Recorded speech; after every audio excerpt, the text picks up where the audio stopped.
तो बहुत बड़ा अन्याय कर रहा है, भ्रष्टाचार कर रहा है, सैलरी उठा रहा है। आप जाति जनगणना करा रहे हैं, भाजपा आरक्षण समाप्त करने की तैयारी कर रही है। वही आधी रोटी हवा में नीतीश गिलन हवा में वही चला रहा है फिर कि नीतीश कुमार से बढ़िया प्रधानमंत्री कोई हो सकता है जी। सिंगल हैंडेड वो आदमी बना रहा है नीतीश कुमार को मुख्य प्रधानमंत्री। बताइए, तो इंडिया गठबंधन नहीं चलेगा, नहीं चलेगा, नहीं चलेगा। नीतीश कुमार को बनाना ही पड़ेगा संजय जी। और आज भी ये बात की गारंटी क्या लेंगे नीतीश कुमार कि उनको एक एक MY समीकरण का वोट पड़ जाएगा। उपेंद्र कुशवाहा ने सबसे बड़ा जो आरोप लगाया था वो ये लगाया था कि नीतीश कुमार राजद में जदयू का विलय करेंगे और कहीं ना कहीं तेजस्वी को थोप देंगे हम सभी पर जी। नीतीश कुमार उन छात्रों में से है जिसको अगर उसके हिस्से का नहीं मिला तो सबको उदंड कर देगा क्लास में, खेल भंडोल कर। चाहे यही है कि AC कमरों में बैठकर फैसला लेते हैं और पटना डुबाते हैं। नमस्कार, पंचनामा देख रहे हैं आप, जहां पे हम करते हैं खबरों की चिड़फाड़। नीतीश कुमार तेजस्वी यादव को अपना बच्चा मानते हैं। वो बयान देते हैं खुलेआम कि तेजस्वी हमारा बच्चा है, अब इसे ही आगे बढ़ाना है।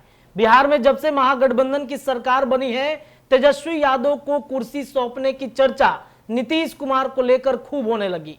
नीतीश कुमार के मन में चलता क्या है, ये उनके ही पार्टी के लोग कंफ्यूजन में पड़े रहते हैं कि नीतीश आखिरकार करना क्या चाहते हैं। नीतीश कुमार कभी तेजस्वी यादव को उत्तराधिकारी बनाने की लगातार जो उनकी कोशिशें हैं वो चलती हैं। बार बार मीडिया में आकर ये बयान देते हैं कि अब इसे ही आगे बढ़ाना है, मीडिया के सामने लाकर खड़ा कर देते हैं, कहते हैं कि अब इन्हीं को सब कुछ देखना है। आगामी जो चुनाव होने वाले हैं, चाहे 24 का हो या फिर 25 का हो, अब यही सब कुछ देखेंगे, चाहे मंच हो या फिर मीडिया के सामने आकर बोलना हो। तो क्या इस बात से अब अंदाजा लगाया जा सकता है कि नीतीश का उत्तराधिकारी मिल चुका है?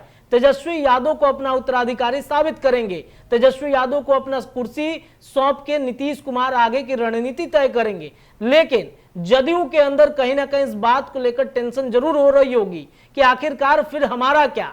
नीतीश कुमार के जो पंच रत्न कहे जाते हैं, उन पंच रत्नों में जो करीबी मंत्री हैं उनके बीच में गहमा गहमी तेज हो गई होगी कि जब तेजस्वी को ही सब कुछ सौंप देंगे तो फिर हम इनके साथ इतने दिन तक जो चल रहे थे हमारा क्या होगा। आज का पंचनामा इसी पर आधारित रहेगा हमारा कि नीतीश ने तेजस्वी को अपना सब कुछ सौंपने के बाद आखिरकार जदयू के तमाम लोगों का क्या होगा, क्या जदयू में भगदड़ मचेगी। चर्चा करते हैं हमारे साथ हमारे संपादक डॉक्टर नमन मिश्रा सर हैं, इनके पास चलते हैं, खबरों का चीड़फाड़ करते हैं कि क्या नीतीश कुमार अगर तेजस्वी यादव को सर वसीयतनामा सौंप देते हैं सब कुछ, तो भगदड़ जैसी स्थितियां जदयू में मची गई होंगी, गहमा गहमी तो तेज हो गई होंगी, क्या होगा फिर जदयू के लोगों का? देखिए, दो बात यहाँ समझ लेना जरूरी है। एक कि नीतीश कुमार ने पूर्व में भी तेजस्वी यादव को ये कहा है कि आप ही मेरे उत्तराधिकारी हैं और उस बात से वो पलट गए हैं, या उसकी कोई टाइम फ्रेम उन्होंने तय नहीं की है, समय सीमा। कालांतर में फिर उन्होंने 25 कहा, फिर अब 25 तक तो इंतजार नहीं कर सकते हैं राजद के लोग, ये हम भी जानते हैं, आप भी जानते हैं जी। ये राजद ने भी कई बार स्पष्ट किया है, लेकिन और कोई रास्ता भी राजद के पास नहीं है। तो एक तो ये बात है कि नीतीश ने पहले भी ये बातें कही हैं जी। और तेजस्वी के लिए नहीं, उन्होंने कई लोगों के लिए ये कहा है कि मेरे उत्तराधिकारी अब यही हैं, लेकिन नीतीश अपनी बात पर टिके नहीं, वसीयत पर टिके नहीं। दूसरी बात, जो नीतीश कुमार के पार्टी में विद्रोह की बात आप कर रहे हैं, ये ना तो पहली बार हुआ है और ना ही ये आखिरी बार हो रहा है जी। आप अच्छे से जानते हैं कि इनकी पार्टी में अभी बहुत सारे नेता हैं, संवैधानिक पदों पर हैं, चुने हुए प्रतिनिधि हैं, पार्टी के शीर्षस्थ पदों पर हैं, जो कल परसों चौथा रोज 10 दिन 15 दिन 1 महीने में कभी भी पलटी मार सकते हैं, मारेंगे ये तय जी। बिल्कुल, इस बात की गारंटी नहीं ले सकते राष्ट्रीय अध्यक्ष भी कि उनकी पार्टी के शीर्षस्थ लोग, मैं छोटे कार्यकर्ताओं की बात नहीं कर रहा हूँ, जो पदों पर हैं, पदेन लोग भी पार्टी छोड़ेंगे। और ये पहली बार नहीं है। ये जिस दिन नीतीश कुमार चुनी हुई सरकार 2020 वाली, जैसे 15 में चुनी हुई सरकार 17 में पलटा उन्होंने, 20 की चुनी हुई सरकार को 22 में जैसे पलटा, उसी समय उनकी पार्टी में एक बड़ा विद्रोह हो सकता था। उन्होंने उस विद्रोह को तत्कालीन रोका। भाजपा के पास भी कुछ खास ऑफर करने के लिए नहीं था उनके पार्टी को छोड़ने वाले लोगों के पास। सब चाहते थे कि RCP सिंह को क्या मिलता है देख लेते हैं, उसके बाद जाते हैं। भाजपा भी कई जगहों पर ट्रिक मिस कर जाती है। आरसीपी सिंह को कोई खास रिवॉर्ड नहीं मिला, इतने दिन तक नेपथ्य में रहे, इधर जाएंगे उधर जाएंगे, लड़ेंगे, नीतीश कुमार के खिलाफ ये करेंगे वो करेंगे, फलाना ढिमकाना, लास्ट में वापसी तक की बात आ गई कि फिर नीतीश के साथ जा सकते हैं जी। तो अब जाकर भाजपा ने, वो तो कहिए कि दिल्ली हम पहुंच गए, खबर हमने चला दी कि लाजे दुलाजे आरसीपी सिंह भाजपा ज्वाइन कर लिए। जी। मैं सच बता रहा हूं कि अगर वहां नहीं जाकर हिलाता मैं ना, तो नहीं है आरसीपी सिंह ज्वाइन करता, अभी भी संशय में रखते हो। ज्वाइन तो कर लिया हड़बड़ी में, नेगोशिएट कुछ नहीं हुआ। क्या मिलेगा क्या नहीं मिलेगा, कमरा में बैठे हुए आरसीपी सिंह इधर बैठे हुए जेपी नड्डा उधर देख रहे हैं, आरसीपी सिंह उधर देख रहे हैं, कुछ खास हुआ नहीं कुछ। और आज तक वही है। क्या मिला? सम्राट चौधरी को लग रहा है कि मतलब सेनापति बना दिया गया है, आगे आगे भागल जा रहे हैं बिना सेना के, और आरसीपी सिंह दूर दूर तक नजर नहीं आ रहे हैं। ये भाजपा भी कहीं ना कहीं अगर उस वक्त ये करती कि आरसीपी को कुछ देती, उतनी ताकत देती या राज्यसभा भेजती, शायद आरसीपी बाकी लोगों को, पार्टी के विधायक सांसदों को ये दिखा सकते थे कि देखो यहाँ तो सर कढ़ाई में सब कुछ, उंगली सब घी में है, सब कढ़ाई में, टेंशन नहीं लेना है, सब फायदा में है। निकलने के बाद ताकत अपनी दिखाते हैं। लेकिन आरसीपी सिंह तो अपने लोगों तक को नहीं बचा पाए। जो लोग उनके साथ विद्रोह करके गए थे उनमें से भी अमित सिंह ने अपनी पार्टी बना ली जी। सबसे तेज तो वही निकले। बिल्कुल बिल्कुल। आरसीपी सिंह जाके संटिंग में फंस गए हैं, उनके साथ कन्हैया सिंह है वो भी फंस गए, नीरज कोई थे जितना नीरज वो भी फंस गए, अमित सिंह तेज निकले, अपना पार्टी बना के अलग हट गए, अपना उनका प्रोस्पेक्ट बड़ा हो गया अब। लेकिन ये क्यों हुआ? क्योंकि नीतीश कुमार ने ऐसी संभावनाएं बना दी कि वो भाजपा से अलग होकर जा रहे हैं राजद में। फिर राजद में जाने के बाद तुरंत उपेंद्र कुशवाहा अलग हुए। उपेंद्र कुशवाहा क्यों अलग हुए थे बताइए? उपेंद्र कुशवाहा लगातार कह रहे थे कि मतलब उत्तराधिकारी हमको बनाइए, हमको। उपेंद्र कुशवाहा ने सबसे बड़ा जो आरोप लगाया था वो ये लगाया था कि नीतीश कुमार राजद में जदयू का विलय करेंगे और कहीं ना कहीं तेजस्वी को थोप देंगे हम सभी पर जी। एक कम पढ़े लिखे, अनपढ़ तो नहीं कह सकते, कम पढ़े लिखे नेता को हमारे ऊपर थोप देंगे जी जी। तो ये बड़ा आरोप था और इस आरोप को नीतीश कुमार ने कालांतर में कहीं कहीं याद दिलाया है कि हाँ तेजस्वी ही होंगे, हाँ तेजस्वी होंगे। हालांकि तेजस्वी को लेकर भी नीतीश कुमार के मन में कोई बहुत स्पष्ट जो कहा सकता है कि प्रेम नहीं है जी। मतलब देखिए हम बताते हैं आपको इसका एक तरीका, जैसे सुबह में मैंने आपको एग्जाम्पल दिया था जी जी जी। वैसे एग्जाम्पल मैं आपको दे रहा हूँ। देखिए गांव देहात में जब किसी को बाल बच्चा नहीं होता है, बुढ़ापा हो जाता है, तो गांव के कई लोगों को गोतिया हिट पटदार के किसी को बुलाकर सेवा कराता है और कहता है तुमको लिख देंगे, सब तुम्हारा ही ना है जी जी जी। सब तुमको दे देंगे जी। लेकिन एक बात मैं आपको लिख के दे रहा हूँ, अंतिम समय तक वो व्यक्ति सेवा करता है इस भ्रम में कि उसको मिल जाएगा, लेकिन मिलता उसको नहीं है ज्यादातर केसेस में। कुछ भगवान के बंदे होते होंगे अपने दे देते होंगे, लेकिन अक्सर देखिएगा तो साला को, मामा को, चाचा को, फूफा को, इसी को मिलता है। जो सेवा नहीं किया रहता उसको भी उसी को मिलता है। या कोई बेटा पैदा हो जाता है नया जी जी, कि इसको ही देंगे। जो सेवा करता है उसको चार्ज कम है। अब इसका मतलब ही नहीं कि सेवा मत कीजिए आप लोग किसी का, भाई अब ये कहानी था, एग्जाम्पल था गाँव का, सुनते हैं ढेर लोग के मुंह से इसलिए बोल रहे हैं। यही हाल नीतीश कुमार का है। अपने पुत्र को तो राजनीति में लाना नहीं है उनको, उन्होंने बहुत पहले स्पष्ट कर दिया, उनके पुत्र भी इंटरेस्टेड नहीं है और अब तो नैतिक दबाव पड़ गया है उन पर, क्योंकि पीएम मोदी ने कह दिया है कि नीतीश कुमार तो परिवारवाद करवे नहीं करते हैं, तब साबित करना है। अब नीतीश कुमार को बारे में उन्होंने कह दिया कि समाजवादी है, तो समाजवादी है तो भाई हम आपके साथ कहाँ हैं, चले हटिए, भस्मा सुरवा लाल हो गया दिया नीतीश कुमार को ताकत। मोदी जी ने कहा रहे सबसे बड़े समाजवादी नेता तो नीतीश कुमार है। नीतीश कुमार समाजवादी थोड़ी भाजपा के साथ रहता है। चलिए पहला काम तो आप ही को लीजिए, कहानी करता हूँ। और दूसरा काम उन्होंने किया, परिवार के लोगों को नहीं आने दिया। अब उनके दूर के रिश्तेदार, दूर से उनके सबसे बढ़िया मित्र इस पार्टी में कई लोग हैं जी, जिनमें वशिष्ठ नारायण का, ललन सिंह का, उनके साथ समता पार्टी में उठे बैठे लोगों का नाम कई लोग तो जहाँ तहाँ छटक गया लोग। अब उसी में उपेंद्र कुशवाहा का भी नाम था, अभी एलजेपी में है, अरुण कुमार उनका नाम हुआ करता था, उनके गुरु के तौर पर माने जाते हैं सतीश कुमार, उनका नाम हुआ करता था। तो अब ये लोग तो नीतीश कुमार के साथ है नहीं। और एक बात और जान लीजिए कि इनमें से कोई जल्दी दोबारा नहीं आएगा। सटने वाला भी नहीं है। जी। इस भरम में तो ना फिर मुरली बेट तो अब नहीं संभव है। इनमें से कोई भी अब नीतीश कुमार के बहकावे में आकर उनकी सेवा और उनके पार्टी संभालने तो नहीं आ रहा है। नहीं आ रहा है जी। आरसीपीओ नहीं आएंगे जहाँ तक मुझे लगता है। जी। हालांकि आरसीपी फंसे हुए, लेकिन आरसीपीओ नहीं आएंगे। उपेंद्र कुशवाहा के बारे में मैं नहीं कह सकता हूँ, क्योंकि उपेंद्र कुशवाहा भी वही है, वो एक ही नार काटा हुआ है, दोनों एक ही कैंची का, दोनों आदमी, नीतीश कुमार और उपेंद्र कुशवाहा। तो कोई बहुत बड़ी बात नहीं कि उपेंद्र कुशवाहा फिर चल जाए। बड़े भाई छोटे भाई। हाँ, देखा कि मैंने ललन सिंह हटिए गले और कोई ऑप्शन नहीं है, तेजस्वी देवे ना करिए, तो ऐसा कोई रास्ता निकाल सकते हैं वो। लेकिन अभी फिलहाल वो भी अनलाइकली लग रहा है। दूर दूर तक 24 तक तो नहीं लग रहा है कि उपेंद्र कुशवाहा वापस आ सकते हैं। तो ऐसी स्थिति में आखिर होगा क्या? जी। नीतीश कुमार पार्टी किसको देंगे? किसी को तो दीजिएगा ना। अब उम्र के इस पड़ाव में अगर पार्टी आप नहीं सौंपिएगा, आप अपने वंशज किसी को अपने बनाया नहीं, पॉलिटिकल वंशज आपके ललन सिंह हैं, अशोक चौधरी बड़ा अगर नजदीक आए बड़ा मैंने मुंह बोला बनते जा रहे हैं, कंधा पे हाँ ज्यादा मैंने नजदीक हो रहे हैं अशोक चौधरी नीतीश कुमार के। खैर, घोड़ा के आगे और राजा के पीछे वाला बात तो सुनबे की है आप। जी जी नहीं, घोड़ा के पीछे और राजा के आगे उल्टा बोल दिया। तो ये तो कहानी सुनबे की है आप। इसका दंश भी झेलना पड़ता है।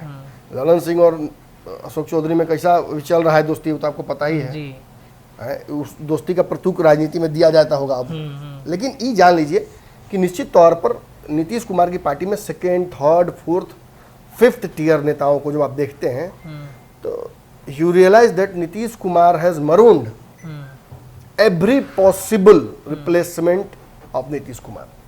उन्होंने अपने किसी भी दूर दूर तक के रिप्लेसमेंट को खुद ही रौंद दिया है। अब जगह तो दूर दूर तक उन्होंने किसी को दी नहीं, तब कौन होंगे? देखिए, अशोक चौधरी एक प्रबल दावेदार दूर दूर तक नजर आ रहे थे। जी। ललन सिंह नजर आ रहे थे। जी। विजय चौधरी बड़े करीबी माने जाते हैं। संजय झा उनके अभी फिलहाल तो बहुत प्रिय लोगों में से हैं। जी जी। हर्षवर्धन जी के बारे में खबर आती है कि वो बहुत करीब है। और आपको पता है, हर्षवर्धन जी के अलावा हरिवंश हैं उपसभापति, वो उनके पे काफी विश्वास करते हैं। लेकिन इनमें से किसी एक पर 100% विश्वास नहीं करते हैं। यही कारण है कि ये लोग आपस में ही नीतीश कुमार के उत्तराधिकारी बनने के लिए लगातार लड़ रहे हैं। बूढ़ा बेड पे लेटा हुआ है, डॉक्टर कह रहा है कि अब न तो तब, अब न तो कब। राजनीति की बात कर रहा हूँ, इन्हें की नीतीश जी के। नीतीश जी खुद कह सकते हैं कि हम अब तो जाने वाले हैं, लेकिन हम नहीं कह सकते। राजनीति की चर्चा हो रही है। राजनीतिक चर्चा हो रही है। तो नीतीश कुमार के उत्तराधिकारी राजनीतिक जितने भी अपने से स्वघोषित हैं, वो सभी लाइन से खड़े हैं कि अंगूठा लगा देते, साइन कर देते, जो आगे वाला रोड वाला जमीन हमारा के देते, पीछे वाला प्रति हमारा के मिल जाई, जो रखले बड़ा बैंक में तो हमारा के दे देते, सोना हमको मिल जाता है, सब अपना लगा हुआ है लोग। लेकिन अब तक के ट्रैक रिकॉर्ड ने नीतीश के यही साबित किया है कि किसी भी व्यक्ति को नीतीश कुमार ने, जिसको मीडिया अंदाजा लगा रहा हो या खुद से बैठ के घर में, अब की तो हम ही हैं, अब कोई दूर दूर तक नहीं है, तो तक नीतीश कुमार किसी नए को पैदा कर देते हैं। जी जी, वही मैं अभी कहने वाला था कि नीतीश कुमार नया किसी को लेके चले आते हैं। अब देखिए, कल ही परसों की बात है, मैं सुन रहा था, बाबा से बातचीत हो रही थी मेरी, तो रणवीर नंदन का जो उनका जो अखाड़ा है वहाँ पे लगा हुआ था, देवी की मूर्ति, उसको देखने गए थे नीतीश कुमार।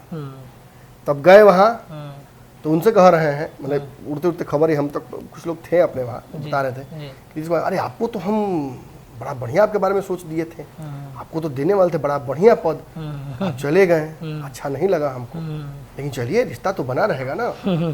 अरे जहाँ है वहाँ आपको बहुत हमारा शुभकामना है, लेकिन आपको थोड़ा रुकना चाहिए था। ये राजनीति का भ्रम है। ये जैसे आप दुनिया में पैसा चलाते हैं, वैसे राजनीति में भ्रम चलता है। बिल्कुल, आपको ही देने वाले हैं, आपको ही बनाने वाले हैं, अरे आप ही तो हैं। जैसे करते करते जॉर्ज से लेके शरद तक, शरद से माझी तक, माझी से प्रशांत किशोर तक, प्रशांत किशोर से अब नया पे आरसीपी तक, और अब आरसीपी के बाद आप कह सकते हैं अशोक चौधरी और ललन सिंह तक। जी बिल्कुल। और बीच में देखिए, मैं कई लोगों का नाम मिस कर रहा हूँ, लेकिन मैं आपको बोल दे रहा हूँ कि जो लोग देख रहे होंगे बैठ के, वो लोग वो कह रहे होंगे अरे हमारा नंबर भी था इसमें कहीं बीच में, तो हम जिनका याद है भाई नाम ले लिए। कहने का मतलब यही, अब बीच में उपेंद्र कुशवाहा भी थे। तो कहने का मतलब कि नीतीश ने कभी किसी की को कुछ दिया है इस तरीके से? असंभव है। किसी नया को ले यही आते हैं। भाजपा के सामने से थाली छीन लिए थे भोज का, जी यही तेजस्वी यादव के भाग्य से छीन लिए थे उप मुख्यमंत्री की कुर्सी, जी और आज नीतीश कुमार तेजस्वी यादव की राजनीति को डुबाने वाले भी वही और फिर दोबारा उठाने वाले भी वही वही। जी 17 में गिराया, हाँ, 22 में फिर उठाया, और बीच में जो सीबीआई ईडी किया सो तो अलग किया। हाँ, आज सेंट्रल एजेंसियां इनके पीछे लगी हुई हैं, तो इनको पता होना चाहिए ना कि किसके चलते लगी हैं। जी सबको पता है। बिल्कुल बिल्कुल। भाजपा पर इल्जाम लगा दीजिएगा कि भाजपा करवा रही है, इल्जाम लगा दीजिएगा कि जॉर्ज बुश कराओ तरह, फिलिस्तीन करा रहा है, इजराइल करा रहा है, चीन करा रहा है, जापान करा रहा है, मंगोलिया करा रहा है, मेसोपोटामिया करा रहा है। करा तो रहा है आपके बगल वाला, लेकिन दिक्कत है कि आजकल आप दोनों में पट रहा है। तो पट रहा है तो आप कैसे बोल दीजिए? फाइल लेके कौन गया था तो याद होना ही चाहिए। और सबसे बड़ी बात कि जब आप लोगों में नहीं पटता है जी तो हे प्रभु याद कीजिए कि आप किन शाब्दिक मर्यादाओं का पालन करते हैं, जी किन शब्दों का प्रयोग किया था राबड़ी देवी ने ललन सिंह के लिए, जी और अशोक चौधरी को क्या कहा गया था बताइए? क्या भाजपा ने कहा है ऐसा कुछ? क्या बिल्कुल नहीं। क्या मोदी जी आके बोल के गए हैं कि रिश्ता क्या है किसके बीच में? ये वो कहा है, उन्होंने एक्सप्लेन किया है। कौन बोलता है अर्चना एक्सप्रेस? बताइए, मैं जायज बात पूछ रहा हूँ। जी दर्शक ही बताएं, बहुत ज्ञानी है तो दर्शक कोई बताएं कि किनके बीच में कैसे रिश्ता था। और आज भी ये बात की गारंटी क्या लेंगे नीतीश कुमार कि उनको एक एक MY समीकरण का वोट पड़ जाएगा? MK में तो सेंधमारी कर रहे हैं, कोशिश कर रहे हैं। अब इनके प्रदेश अध्यक्ष और राष्ट्रीय अध्यक्ष में भी कसर चल रहा है। जी अब खबर तो आई कि ललन सिंह और उमेश कुशवाहा में पट नहीं रहा है। जी ये भी खबर आई, आपको याद होगा मैंने दिया था खबर जी। कि एक कुशवाहा नेताओं का एक बैठक हुआ था जिसमें उमेश जी, कुशवाहा जी, के ने बड़ी बैठक अध्यक्षता थी उसमें। हाँ। अब सोचिए कि क्या हो रहा है। इधर MLC का सीट किसी और को मिल गया। कुशवाहा का हक मराया है। जी एक कुशवाहा का तो दिमाग खुल गया, दूसरे का भी हो सकता है खुल गया हो। हालांकि ये तो RCP सिंह के पुराने दूत रहे हैं। जी जी जी अब क्या होगा क्या नहीं होगा, देखिए राजनीति तो बड़ी बहुत ही नाजुक दौर से गुजर रही है, कुछ भी परिवर्तन बड़ा हो सकता है। लेकिन जो लोग इस भ्रम में है कि तेजस्वी यादव की ताजपोशी नीतीश कुमार कर देंगे, वो इस भ्रम को अभी जिंदा रखें, कुछ दिन अभी ये होना नहीं है। लेकिन तेजस्वी यादव या कोई भी नेता जिसको भी नीतीश कुमार आगे कुर्सी सौंपने जा रहे हैं, प्रोबेबली नाम ले रहे हैं तेजस्वी यादव का, तो हम तो मानेंगे ना उनकी बात। तत्कालीन तो मान के ही चलना होगा कि भाई वो कह रहे तो वही बात है। जी कह रहे थे कि सरकार नहीं गिरेगी, कह रहे थे कि सब ठीक है इंडिया गठबंधन में, और 3 दिन में सरकार गिर गया था। तो हम तो मान के चलेंगे, लीप ऑफ फेथ कहा जाता है इसको। जी हम तो आंख मूंद के विश्वास करेंगे, हमारे भाई CM है, झूठ थोड़े बोलेंगे। तो मतलब जदयू के नेताओं ने कॉम्प्रोमाइज करना शुरू कर दिया क्या कि नीतीश कुमार वसीयत दे रहे हैं? कॉम्प्रोमाइज नहीं किया है उन्होंने, अलग अलग दलों में अपने रास्ते खोजने शुरू कर दिए हैं। अच्छा एक जदयू का नेता का नाम बता दीजिए, मैं दावा करता हूं, बताइए कोई ऐसा मर्द हो जो जदयू का झंडा डोरा हो अकेले, एक हाथ में जदयू, दूसरे हाथ में भी जदयू, मुंह में जदयू, हाथों में जदयू, गाड़ियों में जदयू। लिख कर दे रहा हूं, गाड़ी में जदयू का अगर लगा हुआ है झंडा तो बस इस वजह से कि बिहार में सत्ता में पिछले 18 साल से जदयू है, जी और गड़िया पर लगा रहेला तो ढेर लोग सल्यूट मारेला। जिस दिन सत्ता विमुख हुई है पार्टी, झंडा ढोने वाला नहीं बचेगा। आप कहिए कि नमन मिश्रा बहुत बहुत दुश्मनी है अंदर से, तुमको अनुवाद घुसा हुआ है एकदम अंदर तक, हम चीख चीख के निकल रहा है, करते हैं दवाई तुम्हारा, रुको। अब सरकार तो बन ही गई, अब क्या दवाई कीजिएगा?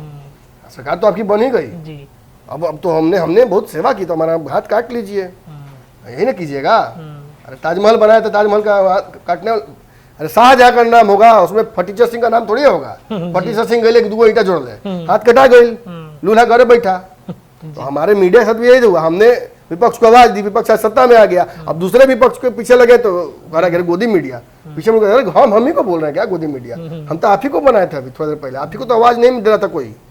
तो आप कुछ दिन पहले तक कह रहे थे कि देश भर का बड़का मीडिया जो है ना वो बिक गया है, अब कह रहे हैं कि जो बिहार वाला मीडिया वो बिक गया है, यूट्यूब वाला। क्या क्या चलाता है क्या क्या चला, थंबनेल देख के बोलते हैं लोग।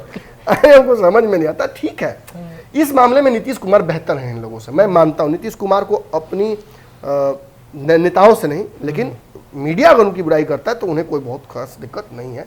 वो बोलते भी हैं खुल के कि भाई हाँ ठीक है, आप तो हमारे थोड़ी चलाइएगा, जी आप तो चलाइएगा मोदी जी का, आप लोगों को भी स्वतंत्र करेंगे। ये नहीं कहते कि तुमको भी दवाई देते हैं, आते हैं तो देते हैं दवाई, दिल्ली से घूम हाँ आ रहे हैं। और बात बताइए, मतलब ये कोई तरीका हुआ है? उठा के फेंक देंगे माइक, कहेंगे तुम्हारा कौन मालिक है जी, कौन मालिक है? ये सब तो नहीं करते। क्या एजेंडा चलाते हो पता है? अरे महाराज, आप खुद एजेंडा चलवाते हैं, अखबार भरे पड़े हुए हैं आपके एजेंडा से, और उस पर उसका पंचनामा शुरू कर दे तो ढेर लोग को जगह नहीं मिलेगा लुकाने का। माने स्वजातीय भक्षण हो जाएगा, कई पत्रकारों का ही लगेगा पतलूना बनियान ढीला होने ने, इसलिए नहीं उसमें पढ़ सकते हैं। नहीं तो सच्चाई है कि सब जानते हैं कि कौन एजेंडा चलाता है। वही आधी रोटी तावा में नीतीश गिलन हवा में, वही चला रहा है फिर कि नीतीश कुमार से बढ़िया प्रधानमंत्री कोई हो सकता है जी?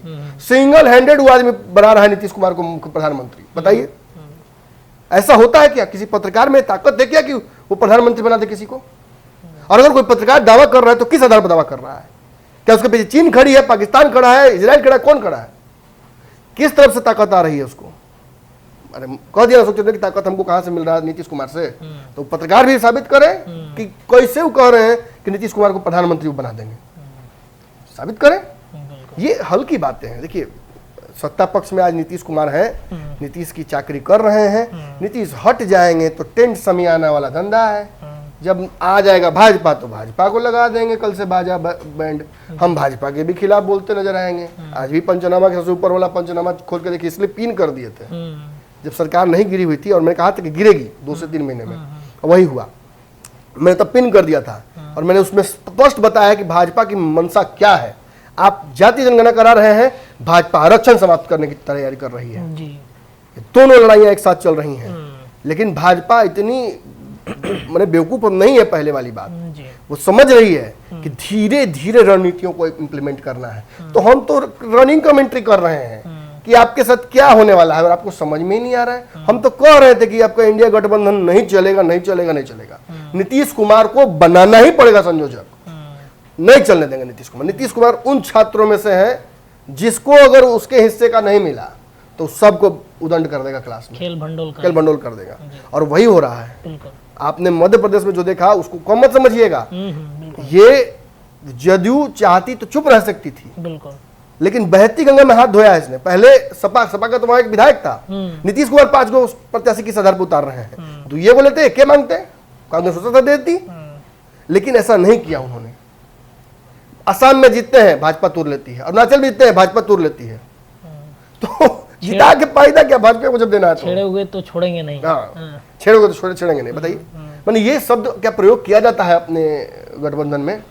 और उस गठबंधन को आप कहिए कि बहुत अच्छा गठबंधन है, ये 24 में मोदी को हरा देगा, 25 में जॉर्ज बुश को हरा देगा, 27 में इजराइल लिबरेट कर देगा, क्या सब मतलब राज्य के लिए अलग है, केंद्र के लिए अलग गठबंधन है। बिल्कुल। और आप समझिए, मैं सुबह में मैंने कहा है कि चुनावों का तरीका इस देश में बदलने जा रहा है। बिल्कुल, बिल्कुल। बड़े बड़े आपको पत्रकार इजराइल में फंसे हुए बेचारे लोग लड़ाई छुड़ाए हुए इसलिए नहीं बता पा रहे हैं, तो वो मेरे से छोटा पत्रकार ही बताएगा कि आरक्षण खत्म होने की स्थिति है इजराइल में, तो हमरा याद नहीं, लेकिन ये चुनाव की प्रक्रिया बदलेगी।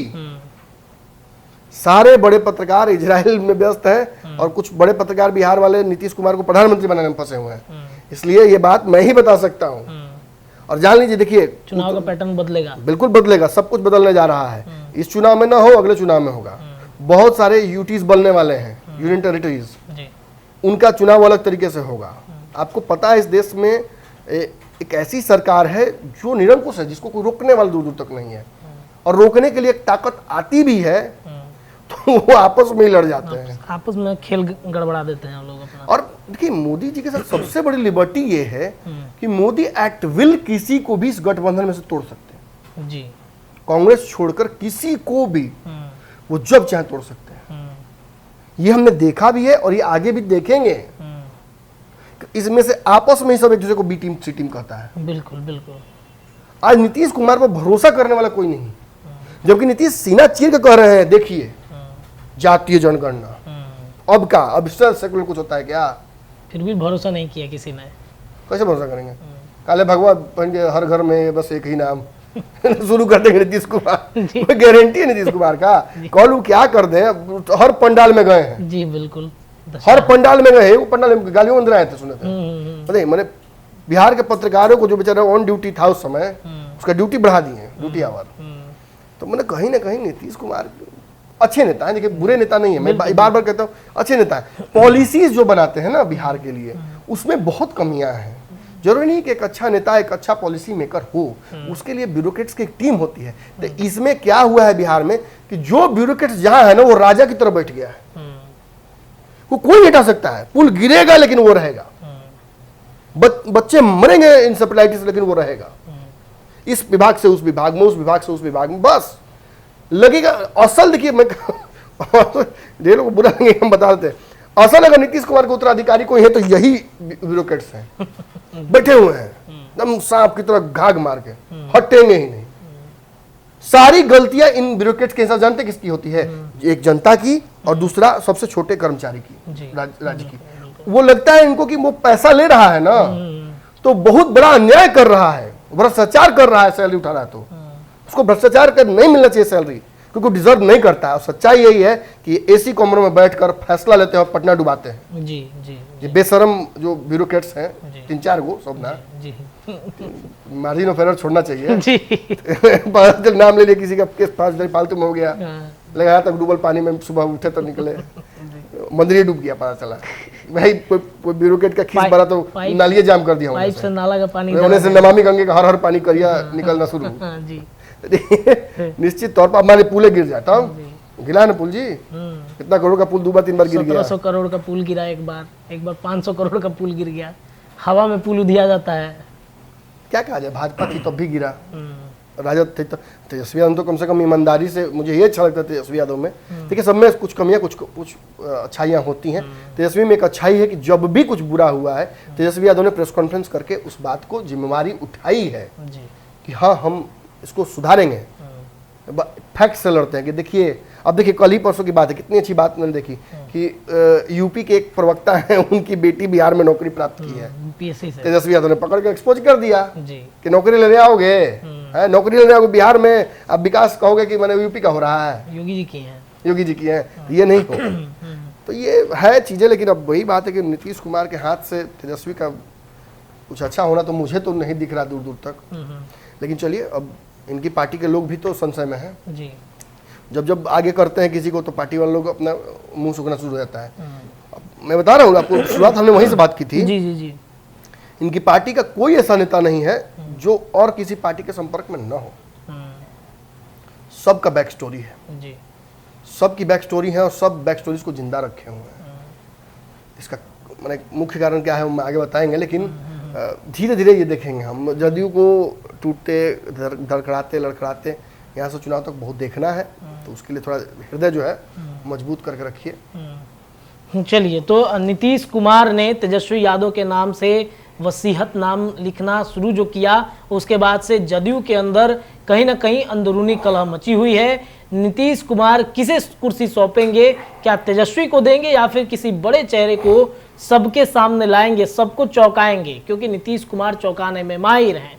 कब क्या फैसला लेंगे कोई नहीं जानता। पंचनामा में आज हमने, हमारे संपादक नमन मिश्रा सर ने पूरे तरीके से चीड़फाड़ करके बता दिया कि क्या कुछ हो सकता है, नीतीश कुमार क्या करेंगे। चर्चाएं तेज हैं, ऐसे ही तमाम चर्चाएं करते रहेंगे। जुड़े रहिए हमारे चैनल पंचनामा के साथ, अपनी राय को रखिए।